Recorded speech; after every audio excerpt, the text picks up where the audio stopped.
চাকচিক্যপূর্ণ হোক না কেন, যতই বিলাসবহুল হোক না কেন, যতই অত্যাধুনিক হোক না কেন, এমন কোন রুচিশীল মানুষ পাওয়া যাবে না যে টয়লেটে থাকার জন্য মনস্থির করেছে, টয়লেটকে মহাব্বত করে দিনের পর দিন, রাতের পর রাত ওখানে কাটিয়ে দিয়েছে, এমন কোন মানুষ খুঁজে পাওয়া যাবে না। ঠিক টয়লেট মানুষ যেমন জরুরতের জন্য ব্যবহার করে, জরুরত পুরা হয়ে গেলে সঙ্গে সঙ্গে বের হয়ে আসে, দুনিয়াকেও এভাবে ব্যবহার করতে হবে। আমার যতটুকু প্রয়োজন আমি ততটুকু দুনিয়ার সাথে সখ্যতা তৈরি করব। জরুরত পুরা হয়ে গেলে দুনিয়ার সাথে আমার সম্পর্ক থাকতে পারে না।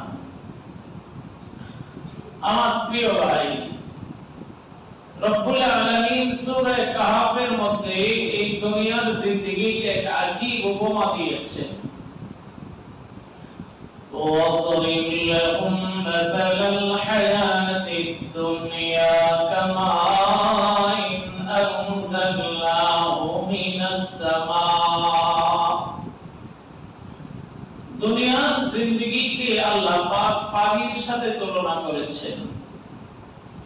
এই নবী দুনিয়ার জিন্দেগির এক উপমা আপনার উম্মতদেরকে শোনায় দেন। দুনিয়ার জিন্দেগি এক দৃষ্টান্ত আপনার উম্মতদেরকে শোনায় দেন যে দুনিয়ার জিন্দেগি কেমন হয়। তো রব্বুল আলামিন দুনিয়ার জিন্দেগিকে বোঝাবার জন্য উপমা দিয়েছেন পানির সাথে। কামাইন আনজালনাহু মিনাস সামা, পানির সাথে আল্লাহ পাক দুনিয়ার জিন্দেগিকে তুলনা করেছেন। তো মুফাসসিরিনে কেরাম পানির সাথে দুনিয়ার জিন্দেগির তুলনা করার কারণ কি? তো ব্যাখ্যা লিখেছেন যে দুনিয়ার জিন্দেগির সাথে, দুনিয়ার সাথে পানির সাথে অনেক মিল আছে। যেমন ধরেন পানি, পানির কোনো স্থায়িত্ব নাই। যে পানি আজকে পদ্মা দেখছেন, এই পানি কালকে দেখবেন মেঘনায় চলে গেছে। যে পানি আজকে সকালে মেঘনায় দেখছেন, এই পানি কালকে বিকালে দেখবেন বঙ্গোপসাগরে চলে গেছে। যে পানি বঙ্গোপসাগরে আজকে দেখছেন, সেটা এখানে নেই, আটলান্টিক মহাসাগরে চলে গেছে। পানির কোনো স্থায়িত্ব নাই। পানি আজ এখানে, খানিক পরে আবার ওখানে। পানি তার জায়গা চেঞ্জ করতে থাকে, রদবদল হতে থাকে। ঠিক দুনিয়ার চিজ ও আসবাব, এটাও স্থায়িত্ব হয় না, রদবদল হইতে থাকে। আপনারা যদি গভীরভাবে পর্যবেক্ষণ করেন, আজ থেকে 50 বছর আগে যারা কোটিপতি ছিল, আজকে অনেকে তারা ভিখারি, অথবা উচ্চবিত্তে ছিল, নিম্নবিত্তে বা মধ্যবিত্তে চলে আসছে। আজ থেকে 50 বছর আগে যারা নিম্নবিত্ত ছিল, এখন তারা সমাজের উচ্চবিত্তে পরিণত হয়েছে। যারা এক সময় ডুমুর খাবার সংগ্রহ করতে, ব্যবস্থা করতে মাথার ঘাম পায়ে পড়ছে, যাদের একটা সময় ছিল মরিচান্তের পাতা পুড়িয়েছে, ঠিক সেই লোকগুলির অনেক মানুষ এখন হাজার হাজার কোটি টাকার মালিক। ডাকাতে বাড়ির অভাব নাই, গাড়ির অভাব নাই, পথচারিতার অভাব নাই, গাড়ির অভাব নাই, জাহাজের অভাব নাই, লঞ্চের অভাব নাই, স্টিমারের অভাব নাই, দোকানের অভাব নাই, ব্যবসায়ী প্রতিষ্ঠানের অভাব নাই, সম্পদের পাহাড় আর পাহাড়। এই মানুষটাই গত 50 বছর আগে জিরো ছিল। এই 50 বছরের ব্যবধানে এই লোকটা হয়ে গেছে এখন কেউ। আগামী 50 বছর বেঁচে থাকলে আবার দেখবেন ওই লোকটা সমাজের জিরো। দুনিয়া এবং দুনিয়ার সম্পদের কোনো স্থায়িত্ব নাই। আপনি মনে করতেছেন আপনি কোটিপতি, আপনার আত্মগরিম আছে।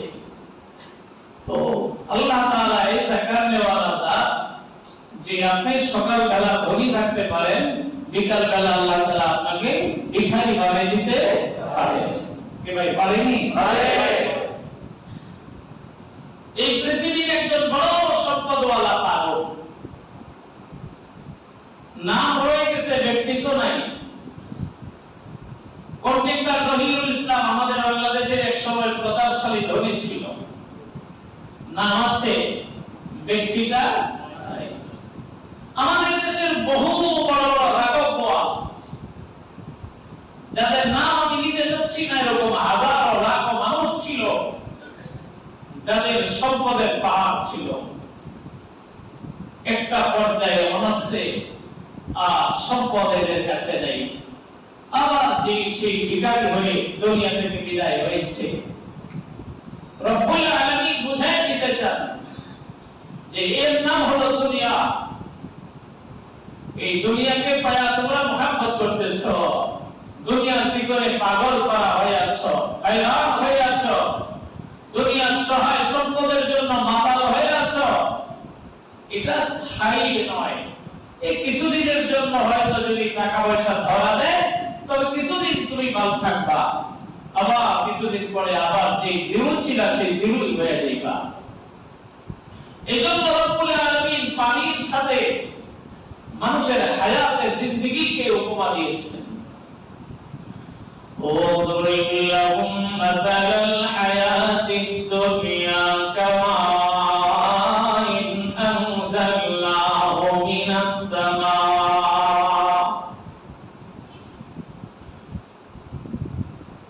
মুফাসসিরিন কেরাম পানির সাথে জীবনকে তুলনা করার আরেকটা যৌক্তিক দলিল পেশ করেছেন। সেটা কি? যে যদি পানির মধ্যে রং, বু, মজা, পানির আওসাফ তিনটা, একটা হলো পানির কালার, একটা হলো পানির স্বাদ, একটা হলো পানির গ্রাম। পানির মূল বৈশিষ্ট্য হলো নিজেও পাক, অন্যকেও পাক করতে পারে। এটা হলো পানির মূল বৈশিষ্ট্য, যে পানি নিজে পবিত্র, কেউ চাইলে এই পানি দিয়ে ওযু করলে সে নিজে পাক হবে, কেউ চাইলে এই পানি দিয়ে গোসল করলে সে নিজে পবিত্র হবে, কেউ চাইলে এই পানি পান করতে চাইলে পান করতে পারে। কেন? যে পানি মৌলিকভাবে জন্মগতভাবে পবিত্র। অপবিত্র হয় কখন? এই পানি নাপাক হয় কখন? যখন পানির রং, কালার নষ্ট হয়ে যায়, পানির গ্রামের মধ্যে দুর্গন্ধ ছড়ায়, পানির স্বাদের মধ্যে পরিবর্তন আসে, তখন এই পানি আর পাক থাকে না, এই পানি তখন কি হয়ে যায়? নাপাক হয়ে যায়। ঠিক তদ্রূপভাবে মানের রং, মানের দুনিয়ার সম্পদের রং, বু, মজা। কোন ব্যক্তি যদি আল্লাহ পাকের বিধান মতে যাকাত আদায় করে, আল্লাহ পাকের বিধান মতে আল্লাহ পাকের রাস্তায় যদি তার মাল ও দৌলতকে খরচ করে, আল্লাহ পাকের হুকুম মতে আল্লাহ পাকের দেওয়া সম্পদ থেকে গরীব গোরাবাদেরকে যদি দান করে, এক কথা সে যদি যাকাত আদায় করে, এক কথা সে যদি কুরবানি আদায় করে, এক কথা সে যদি সদকায়ে ফিতর আদায় করে এবং সুষম বন্টন যদি করে, বৈধ পথে যদি উপার্জন করে আর বৈধ পথে যদি সে খরচ করে, হাজার কোটি টাকার মালিক হইলেও এই লোকের মাল কোনদিন অপবিত্র হবে না। এই মাল দ্বারা সে নিজেও উপকৃত হবে, এই মাল যে খাবে সে নিজেও সেও উপকৃত হবে। এই মাল পবিত্র, এই মাল সে নিজেও যদি খায়, এর দ্বারা তার দিলের মধ্যে নূর পয়দা হবে। এই মাল যদি অন্য কোনো মানুষকে খাওয়ায়, এর দ্বারা তার দিলের মধ্যে নূর পয়দা হবে। এইজন্য আমার প্রিয় ভাই, অনেক ভাইয়েরা মনে করেন যে মনে হয় মাল দৌলত কামাই করা বুঝি দোষণীয়, কোটি টাকার মালিক হওয়া মনে হয় দোষণীয়। না মেরে প্যারে ভাইও, কোটিপতি হওয়া এটা নিষেধ নয়, লাখপতি হওয়া এটা নিষেধ নয়, হাজার কোটি টাকার মালিক হওয়া এটা নিষেধ নয়। নিষেধ হলো মালের মালিক হওয়ার পরে তার ভিতরে দাম্ভিকতা চলে আসা, সম্পদের মালিক হওয়ার পরে তার টেম্পার গরম হয়ে যাওয়া, সম্পদের মালিক হওয়ার পরে আত্মহমিকায় ভরে যাওয়া, সম্পদের মালিক হওয়ার পরে ভিতরে আনানিয়ত চলে আসা, সম্পদের মালিক হওয়ার পরে তার ভিতরে ডিমান্ড চলে আসা, মনিবের ভাব চলে আসা। এখন ছোটরা যদি তাকে সালাম না করে, ছোটরা যদি তাকে তোয়াফ না করে, ছোটরা যদি তাকে মালিশ না করে, তো তার টেম্পারে তার প্রেস্টিজের হামপার হয়। এই মেজাজ আর অনুভূতি যখন যার ভিতরে চলে আসবে, বুঝবা তোমার এই মাল ও দৌলতে জাহান্নামের রাস্তা সুগম হয়েছে। যে বড় ঠিক কিনা? আল্লাহ নামরদাস আকে মরদা পদা। আমাদের এক বুজুর্গ ছিলেন, এই বুজুর্গের নাম হলো খাজা ওবায়দুল্লাহ আহরার রাহমাতুল্লাহ আলাইহি। নকশবন্দিয়া তরিকার একজন বড় বুজুর্গ ছিলেন। তো এই বুজুর্গ বড় আল্লাহওয়ালা ছিলেন, জবরদস্ত বুজুর্গ। আল্লাহ তাআলা তার এই পরিমাণ মান দিয়েছেন, এই পরিমাণ সম্পদ তাকে দিয়েছেন যে দুনিয়ার মানুষ যে দেখে সে অবাক। তার ভ্রমণের জন্য বহু ঘোড়া, তো এই ঘোড়া বাঁধার জন্য যে খুঁটি ব্যবহার করা হতো, এই খুঁটিগুলি পর্যন্ত তিনি স্বর্ণের ব্যবহার করতেন। স্বর্ণের দিয়ে, স্বর্ণ দিয়ে বানানো খুঁটি ব্যবহার করতেন। যে আস্তমালখানা ছিল সেটাও স্বর্ণের লেপন ছিল। আল্লাহ তাআলা সম্পদ দিয়েছেন, তো সম্পদকে উনি নেককারে ব্যবহার করেছেন। সুবহানাল্লাহ। এত সম্পদ আল্লাহ তাআলা দিয়েছেন। আয় আয় আয়। তো ওই জমানার একজন বুজুর্গ ছিলেন হযরতে আল্লামা মোল্লা জামি রাহমাতুল্লাহ আলাইহি, যিনি পারস্যের একজন জবরদস্ত বিখ্যাত আল্লাহওয়ালা এবং সাহিত্যিক কবি ছিলেন। উনি চাইলেন যে এই জমানার সবচেয়ে বড় বুজুর্গ হযরতে খাজা ওবায়দুল্লাহ আহরার রাহমাতুল্লাহ আলাইহি, তার সাথে আমি একটু দেখা করে আসি। তো হাঁটতে হাঁটতে বহু লম্বা সফর করে হযরতে খাজা ওবায়দুল্লাহ আহরার রাহমাতুল্লাহ আলাইহির বাড়ির সামনে আসছেন। এসে দেখলেন রাজকীয় বাড়ি, এলাহি কারখানা, লোকে লোকারণ্য, সহায় সম্পদের অঢেল মালিক। মনে হচ্ছে যেন দুনিয়ার অর্ধ পৃথিবীর বাদশাহী আল্লাহ তাআলা তাকে দিয়েছেন এই পরিমাণ সম্পদওয়ালা। তো হযরতে মোল্লা জামি রাহমাতুল্লাহ আলাইহি এই দৃশ্য দেখলেন। উনি আল্লাহওয়ালা মানুষ, তো উনি দেখে হযরতে খাজা ওবায়দুল্লাহ আহরার রাহমাতুল্লাহ আলাইহি বাড়ির গেটের মধ্যে ছোট্ট একটা কবিতা আবৃত্তি করেছেন। নরদস আকে মরদে অবস্তেদার, নরদস আকে মরদে দুজদার, अगर दारद पड़ाए तो से बेदार। এখন হযরতে মোল্লা জামি রাহমাতুল্লাহ আলাইহি ছোট্ট একটা কবিতা আবৃত্তি করেছেন যে যে দুনিয়াকে এত মহব্বত করে,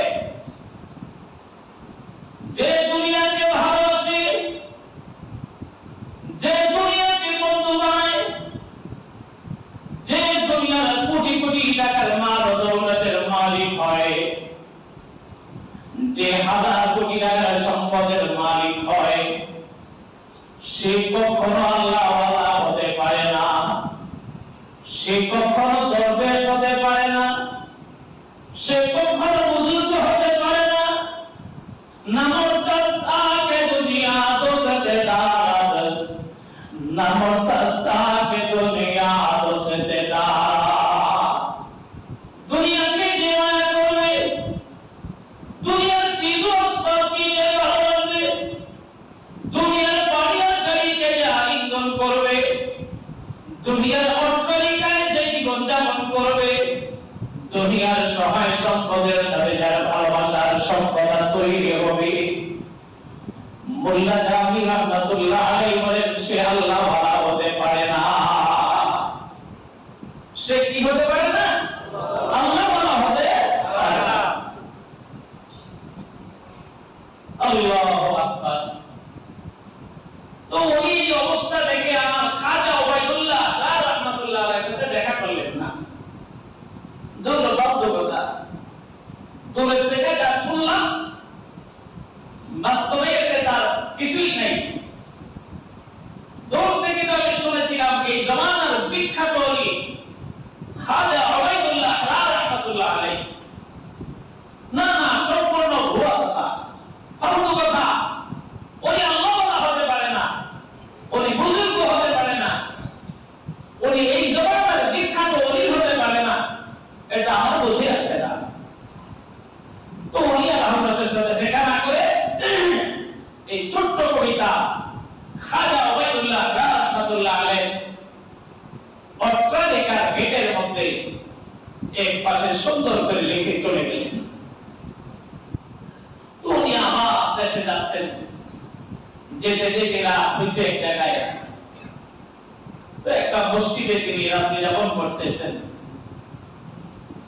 মুসাফির মানুষ তো মসজিদে শুয়ে আছেন, হঠাৎ করে স্বপ্নে দেখতেছেন হায় হায় কিয়ামতের মাঠ, কিয়ামতের ময়দান কায়েম হয়েছে। ইসরাফিল আলাইহিস সালাম সিংহায় পৌঁছেছেন, দুনিয়া মিসমার হয়েছে, দুনিয়ার সব মানুষগুলো আল্লাহর আদালত প্রাঙ্গণে হিসাব দেওয়ার জন্য দৌড়াচ্ছে, কাতারবন্দী হয়ে দাঁড়াচ্ছে। একজন ডাকতেওয়ালা ডাকতেছে, জলদি করে তোমরা হিসাব দেওয়ার জন্য দাঁড়াও। কে কোথায় এত জলদি করে তোমরা কাতারবন্দী হয়ে দাঁড়িয়ে যাও হিসাব দেওয়ার জন্য? এই ঘোষণা শোনার পরে আমি মোল্লা জামি রহমাতুল্লাহ আলাইহি কাতারের মধ্যে ঢুকে গেলাম। আমার সামনের লোকদের হিসাব শেষ হয়ে গেছে, এবার আমার হিসাবের পালা। যে আমার হিসাবের পালা আসলো, আমাকে রাখতে বলা হয়, এ মোল্লা জামি, বলো তোমার 60 বছর জিন্দেগি কি করেছ? আপনি আমার হিসাব দাও। জীবনের প্রতিটা কৃতকর্মের জন্য আমার কাছে হিসাব দাও, প্রতিটা লোকমার জন্য হিসাব দাও, প্রতিটা মৃত্যুর জন্য হিসাব দাও। হায় হায়, আমি কি হিসাব দিব? আমি আমার আমলের হিসাব দিতে দিতে এক পর্যায়ে কয়েকজন পাওনাদার আমার কাছে চলে আসছে। আমি আমার তাদের পাওনাদারদের পাওনা পরিশোধ করছি, আবার আমি আমার জীবনের হিসাব দিতেছি। কিন্তু দুর্ভাগ্যের বড় কথা সেটা হলো আমি আমার পাওনাদারদেরকে কিছু বিদায় করলাম, আর কয়েকজন পাওনাদার বাকি আছে। কিছু পাওনাদারদের পাওনা বাকি আছে। আমি বড় পেরেশান, হায় হায়, আমার মাল শেষ, আমার দৌলত শেষ, আমি কেমনে করে পাওনাদারদের পাওনা পরিশোধ করব? এমন একটা পেরেশানিত মুহূর্তে আমি দেখতেছি আমার সামনে দিয়ে হযরতে খাজা ওবাইদুল্লাহ রহমাতুল্লাহ আলাইহি বাদশার বেশে ঘোড়ার উপরে আরোহণ করে বিশাল দল নিয়ে তিনি যাইতেছেন। আমার পেরেশান অবস্থা দেখে তিনি ডাক দিয়ে বলে, কে মোল্লা জামি, এ মোল্লা জামি,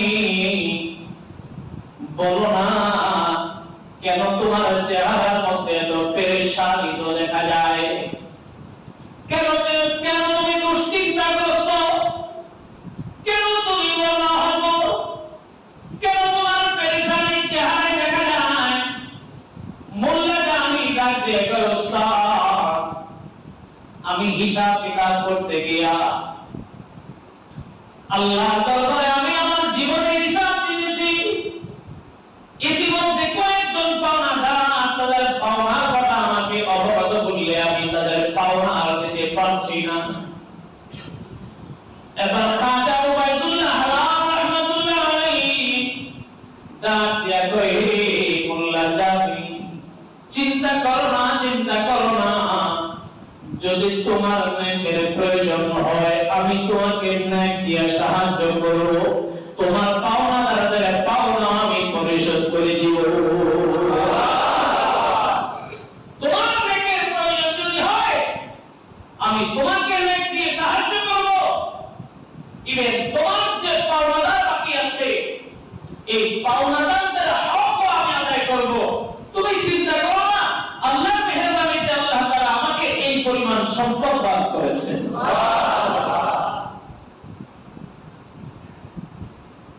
এই স্বপ্নটা হযরতে মোল্লা জামি রাহমাতুল্লাহ আলাইহি ওই মসজিদে শোয়া অবস্থায় দেখলেন।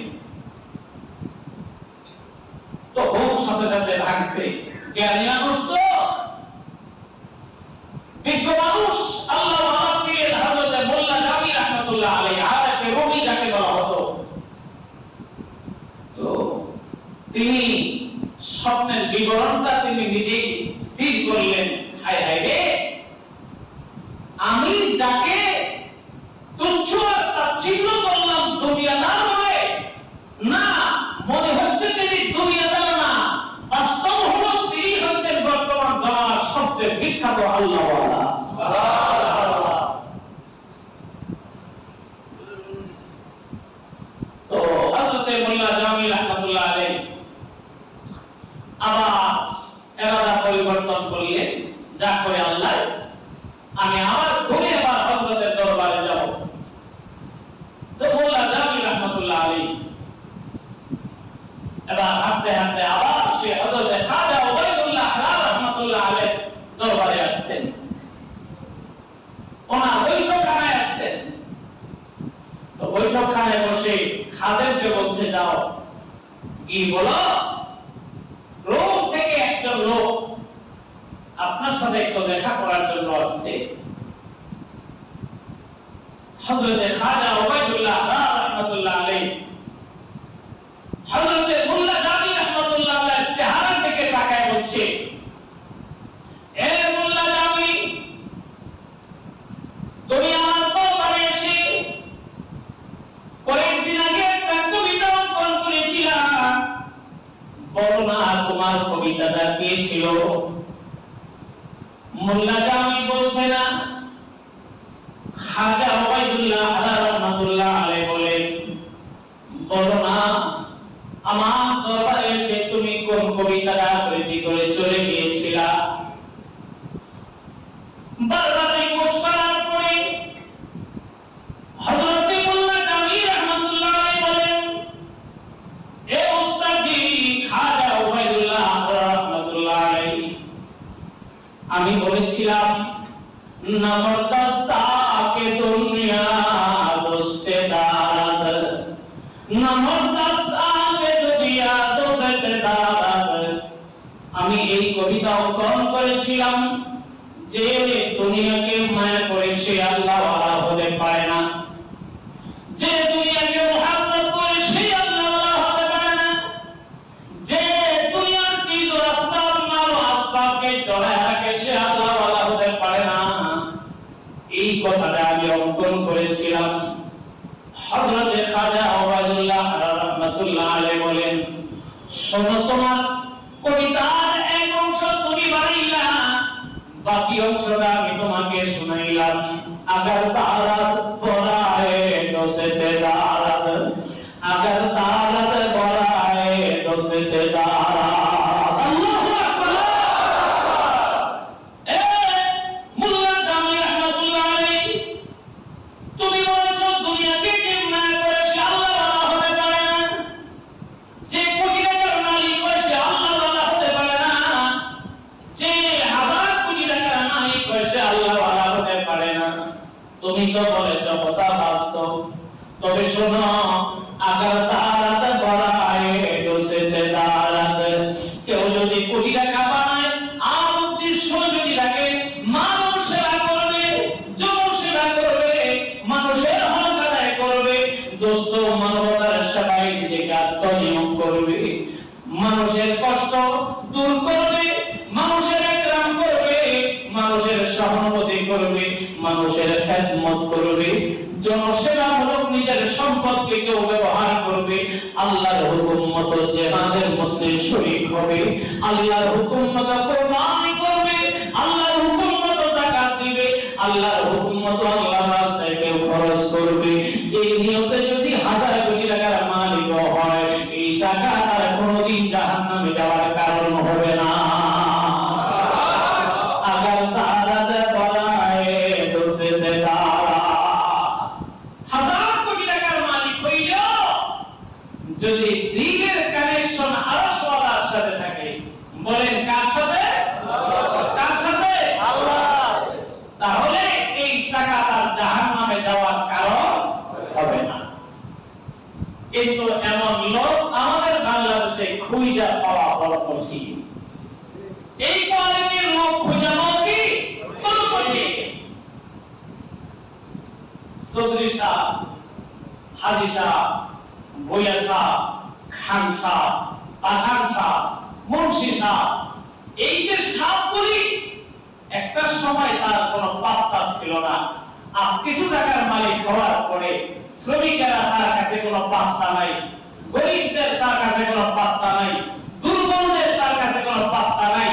ওই কোটিপতি খুঁজা কোটিপতির সাথে আত্মীয় না, কোটিপতির মাথায় তেল মারতে থাকে, নিচে যে শ্রমিক আছে, অধস্থ যারা আছে, গরিব গোলামা যারা আছে, এদের প্রতি বর্তমান ম্যাক্সিমাম ধনীদের কোনো খেয়াল থাকে না। যারা বলেন ঠিক কিনা? যাকাতের কাপড় বিতরণ করে দুনিয়ার সবচেয়ে বাজে কাপড়, যাকাতের লুঙ্গি বিতরণ করবে, সবচেয়ে বাজে লুঙ্গি, যাকাতের পাঞ্জাবি দিবে, সবচেয়ে বাজে জিনিস দিবে, যাকাতের টাকা দিয়ে দিবে, সবচেয়ে খারাপ জিনিসটা দিবে, সবচেয়ে মন্দ জিনিসটা দিবে। এ বোকা, তুমি এই যাকাতের টাকা খাওয়া তোমার জন্য তো হারাম, তুমি তো তার টাকা দিয়ে তাকে দেবা, তাইলে মন্দ কাপড় দিলা কেন, খারাপ জিনিসটা দিলা কেন, খারাপ লুঙ্গিটা দিলা কেন, খারাপ শাড়িটা দিলা কেন? ভালো টাকা দিয়ে ভালো শাড়িটা দাও, ভালো লুঙ্গিটা দাও, তাহলে তুমি গরিবের হক আদায় করতে পারলা। চিল্লা বলেন সুবহানাল্লাহ। এই প্রকৃতির যদি সম্পদ বলা হয়, তাইলে এটা কি দোষণীয়? যদি বলেন দোষণীয়, দোষণীয় না। রাসূল পাক সাল্লাল্লাহু আলাইহি ওয়াসাল্লামের কাছে একজন সাহাবী আসলেন, এসে বলছে, ইয়া রাসূলুল্লাহ, আমি আপনার কাছে আসছি। ওনারা তো মুসলিম সাহাবী, নতুন ইসলাম ধর্ম গ্রহণ করেছেন, আনসার সাহাবী। আয়েশা বলছে, হুজুর, এই হচ্ছে আমার খেজুরের বাগান, আমার খেজুরের বাগানটার বাউন্ডারিটা আমি করতে পারছি না, আমার বাগানের ভিতরে আমার প্রতিবেশী একটা বাগানওয়ালা 10টা খেজুর গাছ ঢুকে গেছে। এখন আমি আইনটা সোজা করতে গেলে, বাউন্ডারি ওয়াল করতে গেলে, সুন্দর করে বাউন্ডারিটা করতে গেলে আরেকজনের 10টা খেজুর গাছ ঢুকে যায়। হুজুর, আমি চাইতেছিলাম যে ওই লোক যদি আমার কাছে 10টা খেজুর গাছ বিক্রি করে দিত, তাহলে আমার বাগানের বাউন্ডারিতে সুন্দর প্লেস মতো হতো। এই গুজারিশ নিয়ে একজন মুসলিম সাহাবী নবীর কাছে আসলেন। কথা কি বুঝতে পারছেন? তো নবী আলাইহিস সালাম তার প্রতিবেশী ওই বাগানের মালিককে ডেকেছে, ডেকে বলছে, যে উনিও মুসলিম সাহাবী কিন্তু বুড়া মানুষ, ডাক দিয়ে বলছে তোমার 10টা খেজুর গাছ তার কাছে বিক্রি করে দাও। তো এই মুসলিম সাহাবী বলছে না হুজুর আমি বিক্রি করব না, আমি বিক্রি করব না। তো কিছুক্ষণ পরে নবী আলাইহিস সালাম আবার বলছেন ঠিক আছে তার কাছে যদি বিক্রি না করো তাহলে আমার কাছে বিক্রি করো, আমার কাছে বিক্রি করো, বিনিময় কি পাইবা? বিনিময় তুমি আরো 50টা খেজুর গাছ তুমি দুনিয়াতে পাইবা, মরার পরে বিনিময় আল্লাহ পাকের কাছে তুমি জান্নাত পাইবা। বিনিময় মরার পরে আল্লাহ পাকের কাছে তোমার চমৎকার এক বাসস্থান বেহেশত তুমি পাইবা। এই বুড়া মিয়া বলছে হুজুর এটা কি আপনার নির্দেশ না পরামর্শ? তো নবী আলাইহিস সালাম বলছেন না এটা আমার নির্দেশ না, এটা আমার পরামর্শ, এটা তোমার স্বাধীনতা আছে, ইচ্ছে করলে বিক্রি করতে পারো, ইচ্ছে করলে বিক্রি নাও করতে পারো। তো বুড়া সাহাবী কয় না হুজুর আমার পরের কথা, আপাতত আমি আমার এই 10টা গাছ বিক্রি করব না, আমি আমার সিদ্ধান্তে অটল। বুড়া মানুষ তো, মানুষ বুড়া হয়ে গেলে বুড়া হয়ে যায়, একটা কথা আছে। মানুষ যখন বুড়া হয় তখন কি হয়? বুড়া হয়। বুড়া মানে বৃদ্ধ, বুড়া মানে খারাপ। ওই যে বুড়া ডাক্তারের কাছে কাছে কয় ডাক্তার সাহেব আমার সারাদিন শুধু পেটের ভিতরে বুটবুট করে, ওই এটা আপনার বার্ধক্যজনিত রোগ। ডাক্তার সাহেব হাঁটতে পারি না, পা ব্যথা করে, ওই এটা আপনার বার্ধক্যের রোগ। ডাক্তার সাহেব আমি তো চোখে দেখি না, এটা আপনার বুড়া হওয়ার কারণে। আমার তো মাথা ঘুরায়, এটা বুড়া হওয়ার কারণে। এরকম 50টা কইছে ডাক্তার বলে এটা আপনার সব বুড়ার কারণে, এটা রোগ না। বুড়া হয়ে কিছু হবেই আপনার এরকম সমস্যা। তো নবী আলাইহিস সালাম এত বড় অফার দিলেন যে এক নাম্বার দুনিয়াতে তুমি আরো 50টা গাছ পাইবা, 2 নাম্বার জান্নাতে উঁচু বাগানখানা পাইবা, সুন্দর একটা বাগান পাইবা। এরপরও সাহাবী বলছে না আমার দরকার নাই, আমি যেমনি আছে এমনি থাকবে। তো একজন সাহাবী নবী আলাইহিস সালামের মজলিসে বসা বলছে হুজুর আপনি যে অফারটা দিলেন যে এই লোক যদি বিক্রি করে তাহলে 1 নম্বর দুনিয়াতে 50টা গাছ দেওয়া হবে বিনিময়, মরার পরে জান্নাত দেওয়া হবে এবং খেজুরের বাগান দেওয়া হবে।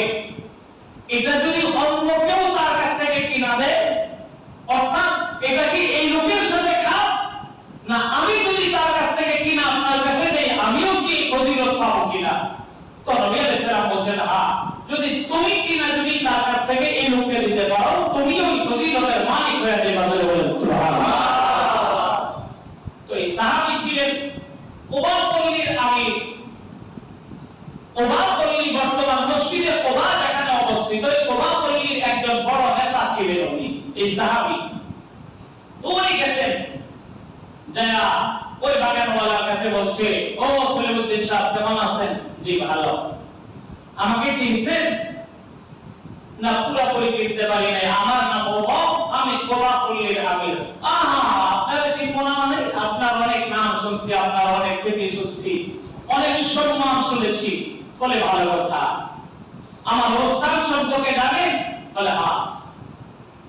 ঠিক আছে, কি জন্য আছে? বলে আমি আপনার কাছ থেকে 10টা খেজুর গাছ কেনার জন্য আসছি। কয়টা? 10টা খেজুর গাছ কিনবো, বিনিময় আমার 1000 খেজুর গাছের একটা বাগান আছে। এই 10টা খেজুর গাছের বিনিময় আমি আপনাকে আমার 1000 খেজুর গাছ বিশিষ্ট একটা বাগান আপনাকে আমি অর্থ করে দিব। আর ওদের বলে কয় হাজার? 1000। এখন 10টা খেজুর গাছের বিনিময় যদি 1000 খেজুর গাছ পায়, খুশি না দাদা? তো এখন ওই বুড়া মিয়া সাহাবী বলছে আরে চৌধুরী সাহেব এত গাছ লাগবে না, আর কটা কমায় দেন। বলছে না না, তুমি 1000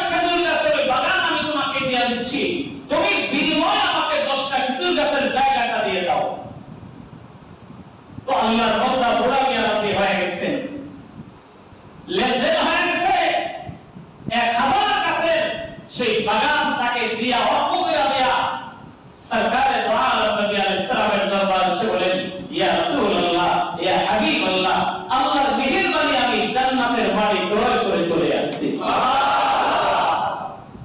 বলে কি হলো? বলে হ্যাঁ, আমি তার কাছ থেকে ওই 10টা খেজুর গাছ কিনতে সক্ষম হয়েছি। এই 10টা খেজুর গাছ ওই লোকের পক্ষ হয়ে আপনি কিনতে পেরেছিলেন। ইয়া রাসূলুল্লাহ, আমি আমার 1000 খেজুর গাছের বাগান তাকে দিয়া তার কাছ থেকে 10টা খেজুর গাছ আমি এনেছি। আপনি 10টা খেজুর গাছ ওই নও-মুসলিম সাহাবীকে দিয়ে দেন। জিজ্ঞাসা করছে, ইয়া রাসূলুল্লাহ, আমি দুনিয়ার মধ্যে কিছুই চাই না, আমি দুনিয়ার কোনো বিনিময় চাই না, আমি চাই শুধু হাসরের ময়দানে আপনার সাথে জান্নাতে থাকতে। এই সাহাবী মদিনার তৎকালের কোটিপতি ছিলেন। 1000 খেজুর গাছের বাগান, এটা চারটিখানি কথা হয়। শুধু বাগানের ভিতরেও তিনি ঢুকেন নাই। এই সাহাবী, বুড়া সাহাবী ওই বাগানের কাছে গিয়া বলছেন, এই আমার বাগান, এই বাগানের ভিতরে আমার বাড়ি। বাহির থেকে ডাক দিয়েছে নিজের বিবিকে, ডাক দিয়ে বলছে, বিবি আমার, জলদি করে বের হও। তো বিবি ডাক দিয়ে বলছে, স্বামী তুমি ঢুকো। বলছে না, আমি ঢুকবো না। বলে এই বাগান আমি আজকে বিক্রি করে দিয়েছি। তো বিবি সাহেবা জিজ্ঞাসা করেছে, স্বামী গো, এত বড় বাগান তুমি হঠাৎ করে বিক্রি করে দিলা, কত টাকার বিনিময়ে বিক্রি করেছো? তো স্বামী বলছে, আমি এই বাগান বিক্রি করেছি পরকালে জান্নাতের বিনিময়ে। তখন বিবি সাহেবা ওই বাগানের ভিতর থেকে দৌড়ে এসে বলছে, আমার প্রাণের স্বামী, তোমার জীবনে যদি উত্তম কোন খরিদ করে থাকো, উত্তম কোন ক্রয় বিক্রয় তুমি করে থাকো, তোমার সারা জীবনের সবচেয়ে উত্তম ক্রয় বিক্রয় আজকে হয়েছে যে তোমার দুনিয়ার বাগানের বিনিময়ে তুমি আখিরাতের জান্নাতের বাগান কিনতে পেরেছো। কোটি টাকার মালিক ছিলেন এই সাহাবী, দ্বীনের জন্য অর্থ করে দিয়েছেন পরকালের লোভ দিয়ে। এই সাহাবী 1000 কোটি টাকার মালিক হওয়া এটা তার জন্য দোষণীয় নয়। কেন? যে আগার তাকে বড়ায়ে দোস্তেদার, যদিও কোটিপতি ছিলেন কিন্তু কোটি কোটি টাকার সম্পদ দিয়া মানুষের উপরে বড়াই করে নেই, আত্মহমিকা আত্মগরিমা করে নেই। হায় হায়, এই দুনিয়ার সম্পদ দিয়ে আল্লাহর বান্দা আল্লাহর জান্নাত কিনতে পেরেছে। সুবহানাল্লাহ। এই জন্য ওই সম্পদশালীরা ভাগ্যবান যারা সম্পদের বিনিময়ে আল্লাহ জান্নাত কিনতে পেরেছে, আল্লাহকে কিনতে পেরেছে, আল্লাহর নবীকে কিনতে পেরেছে, নিজের জিন্দেগিকে আল্লাহর হুকুম মতো চালাইতে পেরেছে। ওই কোটিপতিদের সম্পদ আল্লাহ তাআলা জান্নাতে যাওয়ার ওসিলা হিসেবে ব্যবহার করবেন। সুবহানাল্লাহ। আমার প্রিয় ভাই, যে কথা আমি প্রথমেই বলেছিলাম, ওয়াজরিল্লাহুম মাতালাল হায়াতিদ দুনিয়া কামাইন আনজালনাহু মিনাস সামা। নাপাক পানির সাথে পাক পানি যদি মিলে যায়, বরিগঞ্জের পানি, একটা সময় আসে, হায় হায় রে, এই নদী দিয়ে আপনারা যারা পার হন, আপনাদের যে কাহাত কষ্ট, আমরা নদীর পাড়ে থাকি তাতেই তো থাকতে পারি না, ওটা দুর্গন্ধ হয়। কিন্তু এই পানির সাথে যখন ওই পদ্মা নদীর পানির স্রোত যখন চলে আসে, এই পানি আর তখন নাপাক থাকে না, এই পানি তখন আর দুর্গন্ধ থাকে না, এই পানি তখন সোনায় সোহাগা হয়। এই পানি দিয়ে গোসল করা যায়, এই পানি দিয়ে খাওয়া যায়, এই পানি দিয়ে পবিত্রতা অর্জন করা যায়।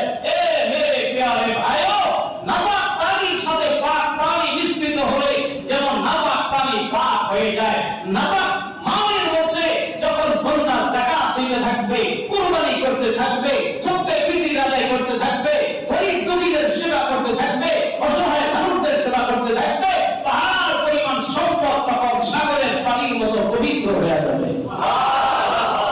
আর এই সম্পদ তখন তার জান্নাতে যাওয়ার ওসিলা হয়ে যাবে।